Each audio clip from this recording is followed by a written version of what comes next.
Hey, it's KR of D&D Homebrew talking today about making monsters more interesting when they encounter your players. Too often we look at these things in a monster manual, whatever system you're using, and you've done them, done this before, I've done that before, I've done this. It just becomes kind of a slog. You're trying to think of ways, or you're trying to set them up in some social structure or something like that, and it's difficult. And so these are just some tips on thinking about changing things up with these monsters to make them more interesting. The first thing that I always say, I did a whole video on the Cyclops about this, making monsters more intelligent. Anytime you have an intelligent foe, it's going to be a more interesting encounter. It's going to be a more interesting battle if that's how you fight it. And it's going to be a more interesting backstory to where this monster's coming from, where it's going, whatnot. Making monsters more intelligent than they say in the book. And you can check out my Cyclops where I have a, why can't you have an Einstein Cyclops, they say in the video? They all just have to be all stupid, essentially. Why? You could have most of them that way. I don't know how you want to do it. But the moment you make a monster smarter than the players expect and acts in a way that they expect, differently than they expect, it's more interesting inherently.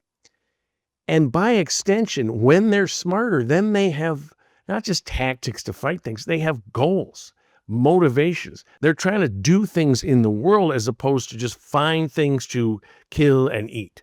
That is our goal. And we just wander the countryside doing that. It's not interesting, right? It is, when you first start playing or whatever, but as you go along, you can just feel that, oh, here we got to go through this. As opposed to creatures that traditionally we might think of as not so bright, acting in a bright way and having sophisticated motivations about what they're trying to do in the world.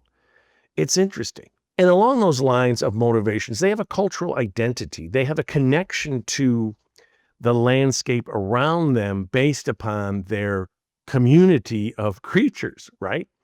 So goblins don't, if you want to make them, scheming and scummy and they eat whatever they can find and all that, okay, but they have a culture too. They have gods they worship. They have stories. They have heroes that they, admire, whatever those values are, and you can get into that. But if you think about those and have them, again, you have an intelligent goblin parlaying with the players or talking to them, because that's what intelligence does. We don't have to fight all the time. And then they talk about these stories. Suddenly that this identity they have as goblins in the world that you've created is cool. It's interesting. It gives your world depth. It makes it seem more real because they're not just autonomons. They're not just stats on a page that just, okay, what's their armor class? What do they hit? That kind of thing.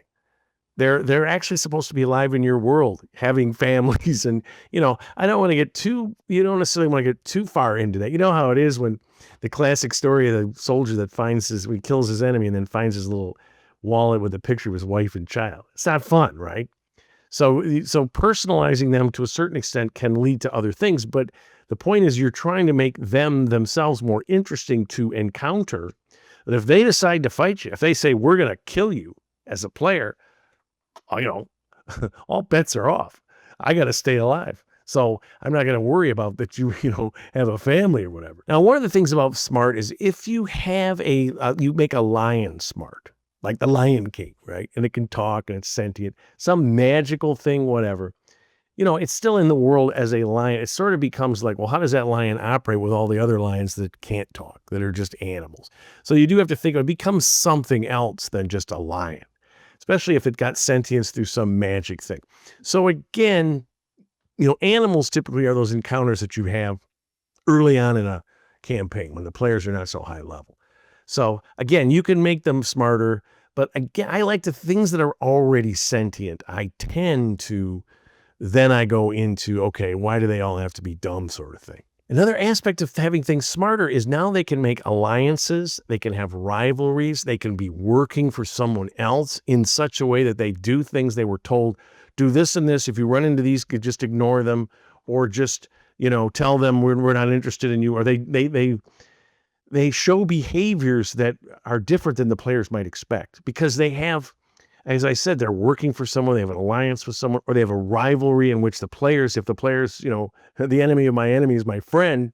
So you might have something like that. And that's what that higher order thinking gives you in terms of making these encounters more interesting. All right, so aside from just intelligence, what are other things that you can do to make monsters more interesting? Well, one of the things is if, you've got the classic is the werewolf. Let's say you've got a werewolf that's in child in real life. Now, it's interesting because do the players necessarily, well, you're a werewolf, where you're were-rat, let's say that's a kid, little urchin gets infected. Do you want to just kill him or do you want to cure him? Or you want to leave him alone? Maybe the were-rat kid likes being a were. I don't know. But those are the kind of, that's more interesting than just having these faceless, scummy people that are were-rats and live in the sewer. Were-rats are people too. They literally are, right? And so then they certainly were before they got infected. So think about that. Think about if you've got a troop of were creatures that want to be cured of this. That's their goal. Again, how realistic that is. But certainly if you have some person that's just been infected and there's a possibility for them to be cured, it's something that the players might be interested in. If, again, the humanity of that were creature comes through when they're not in were form. So when you also think about changing monsters up, one of the things, so for instance, you have a troll that has a regeneration ability. But the regeneration ability is either different, because I had this guy played this in this, I think it was a one-shot I did, where you had trolls that fire actually, they were like lava trolls, and it actually made them stronger. And you needed cold spells to get rid of the reduction. Really was tricky. Now, we set this up. We had, I think it was a sorcerer that had a cold spray or something like that. And we might have had a wand of cold, something like that. So it wasn't just like, holy cow, we're screwed. Because a lot of groups have fire capability. Plus you got torches and stuff, right? Because you can usually hit them with the torch, then they don't regenerate that turn, blah, blah, blah.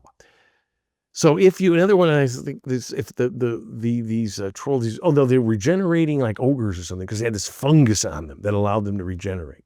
So you had to hit the fungus with something to stop the regeneration. Regeneration is one of those things that's always suddenly you realize they're not going down, they're getting stronger or whatever. This is like the undead that hits you with a necrotic thing and take points out of you and put them back into them.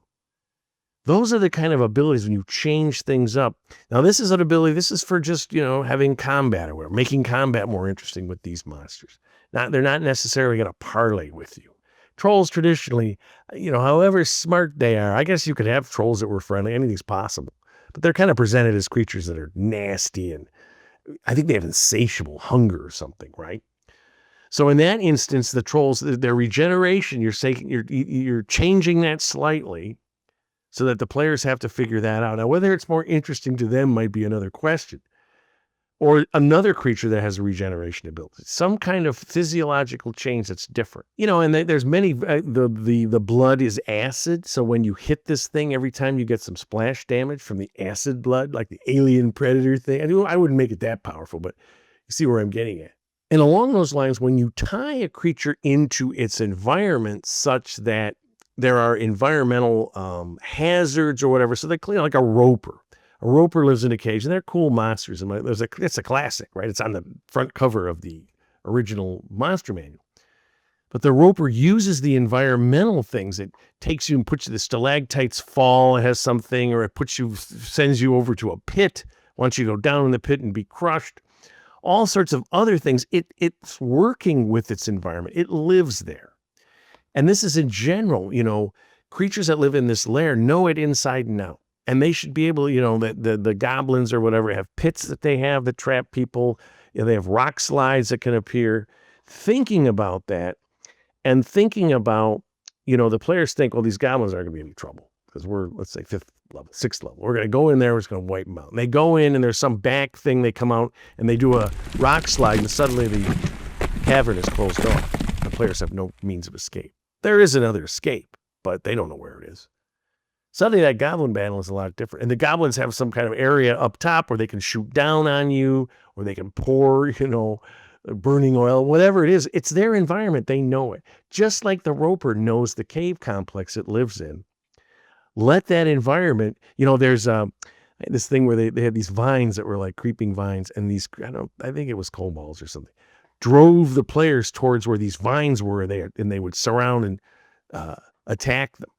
And the kobolds would then wait till the people were dead, and then they'd pick through the they'd stick sticks in or something and get out the treasure, the shiny objects. And that's another one, the symbiotic relationship. In this situation, I just said the kobolds are bringing things to the vines, which then kill you, and then whatever they feed upon you. They're like carnivorous plants, and then they go and enjoy the fruits of their labor. Now, all of those things, by the way, are not, the intelligent monsters are interesting in terms of parlay and history and all that. These are interesting in terms of the players have to think a little bit. They think, oh, kobolds, this is going to be easy. Depending on, and if they're high enough level, they're just blasting things and whatever. But if it's they're sort of like this, and suddenly with this environmental thing, it's like this, that's a more interesting encounter because the monsters are more interesting in their symbiotic relationship, in their alliance, in their usage of the environment. So remember, if you want to make monsters more interesting, the first thing that easiest to do is to make them smarter than it says in the book and make them act in more deliberate, compelling ways. And whether that's strategy to fight the PCs or to negotiate with them. Because if they are smarter and they have a more sophisticated culture, that in itself will be interesting. And that in itself leads to other ways of dealing with the outside world, i.e. the player characters. And then think about the environment they live in and how they might use that when confronted by players. This is our home ground, and we use that. And they potentially make alliances with other creatures that live there, or just use the environmental hazards to their favor. And finally, changing that physiology. You make those trolls regenerate when they get fire. That'll get the player's attention. Because I was there as a player, and it did. And again, a shout out to my Patreon supporters. This week, I did a storyline for a white dragon, the last of its kind, really interesting. I'd love to hear about how you think of ways to make the monsters in your world more interesting. Give a comment, like the video, subscribe, all that good stuff. And most importantly, my friends, keep playing an RPG game, whichever one you choose, and tell somebody else about it.